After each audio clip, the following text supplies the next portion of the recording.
If you liked Fury Road, you're going to lose your mind watching this film.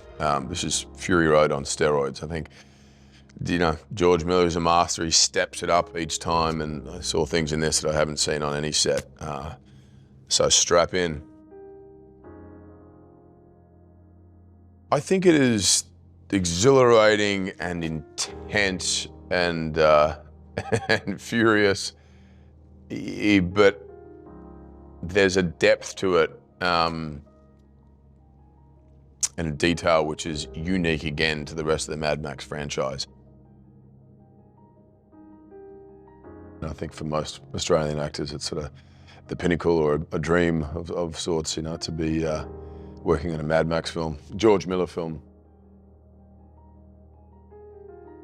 This film is about Furiosa trying to get home, and Dr. Dementis is in her way and keeps dismantling that idea and that hope and that dream, and you know, they go to war over it.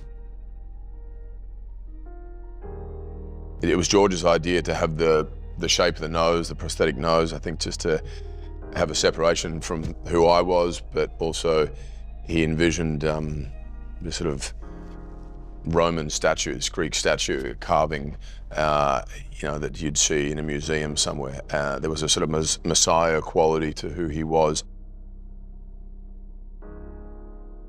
I was listening to sort of the horse races and they're coming down the track and they're going up, going outside, and there was something about the kind of nasality of that rang in my ear, which started to indicate the character.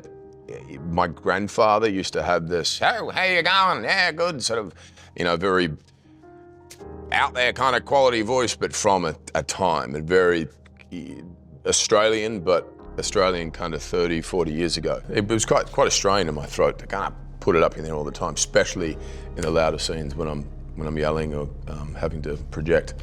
But it just felt like someone that was wound up tight and tense.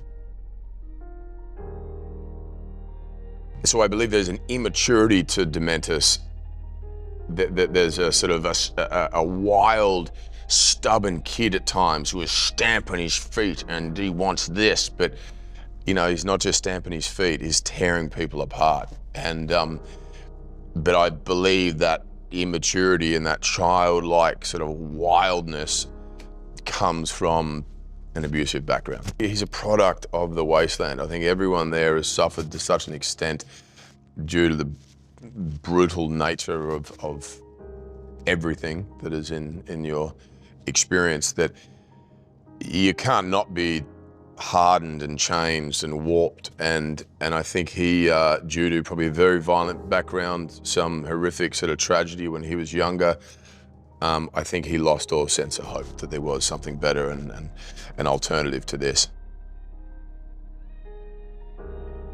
And you brought such an intelligence to it, such a depth, such a passion and intensity. There was a burning sort of rage within Furiosa that and you felt so strongly about. He's such a kind individual that you have every single person on set wanting to show up and give 100%. You know, there's no sort of reluctance about it because you feel like, look, I might be tired and exhausted, but I don't want to let him down. You know, because I want him to be, I want him to be proud of me. You know, I don't know. He has a very unique quality. Most people you see in positions of leadership and people who are in charge, there's a sort of intimidating, dominant sort of force there. Whereas he comes at it from the other side of the coin, which is of kindness and openness and collaboration.